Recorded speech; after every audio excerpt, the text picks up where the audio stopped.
Greetings, Dennis Daniels here. I'm going to show you what a possible exercise that you can give your students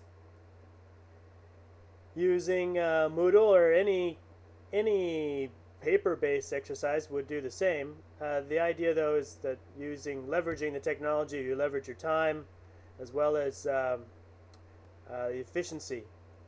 So I'm logged in as a student. I'm going to add an entry to this animal farm database and ignore for the moment chapter 3. It's not as important as the actual data itself. Now, I'm lazy for the time being, so I'm just going to steal questions. And I'm just going to find a question that's already out there.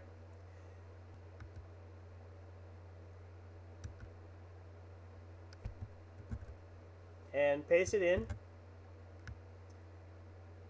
It's in bold. I don't need the bold. Now, Animal Farm is best described as a cautionary tale. Now, your students may or may not know what a cautionary tale is. But this right here is what we're looking at. It's probably the most important part. These are the standards, the California standards upon which students in California, having reached 9th grade, should be able to meet and address in their work.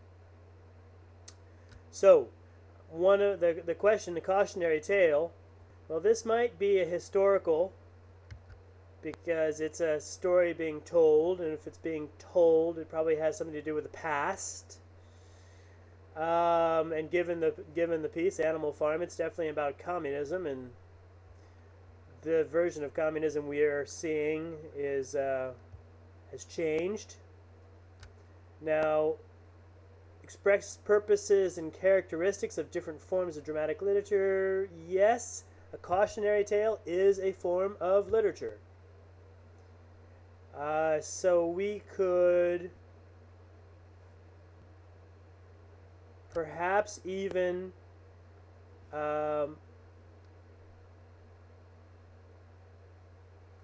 connect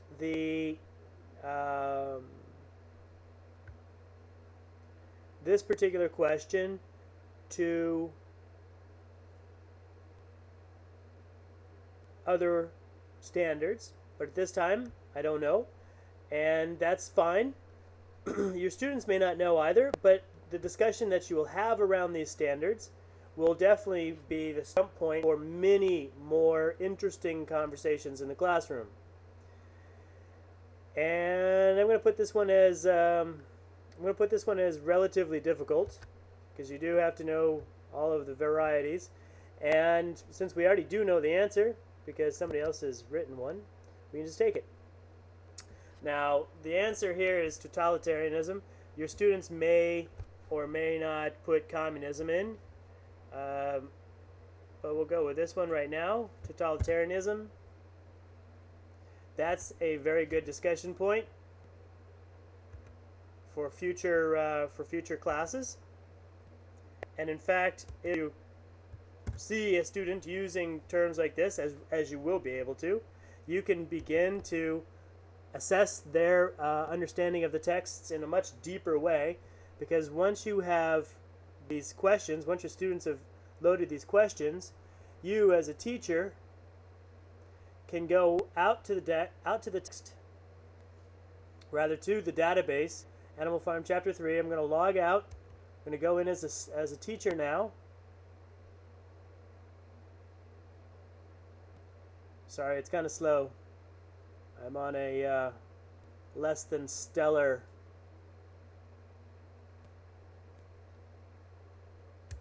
internet connection. And now we go to my login.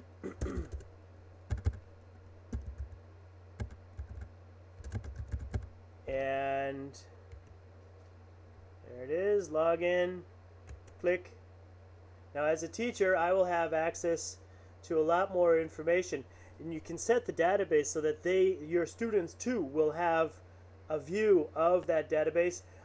I have not quite figured out how to do that, but the text or the help text for the database does suggest that it's possible. So now we go down to Animal Farm Chapter 3, and we can take a look at it.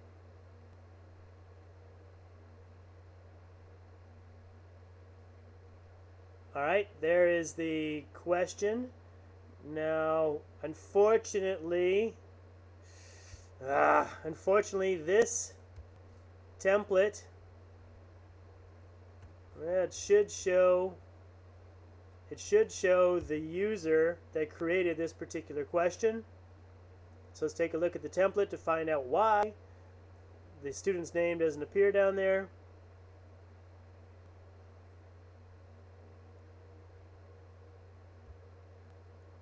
Scroll down, scroll down. Interesting. Alright, so I'm going to add user here. That was in my original preset. I'm curious as to why that field was not included. Save template.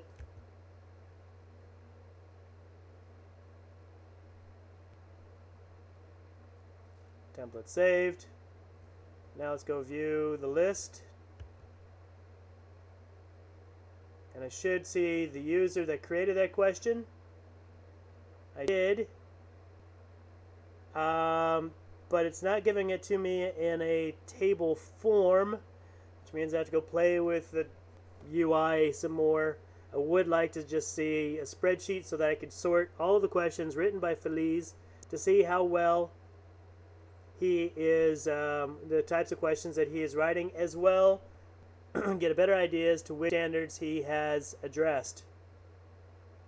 So that's a quick introduction to how you could use Moodle databases to help you, well, to create more thoughtful students and more challenging discussions. Thank you.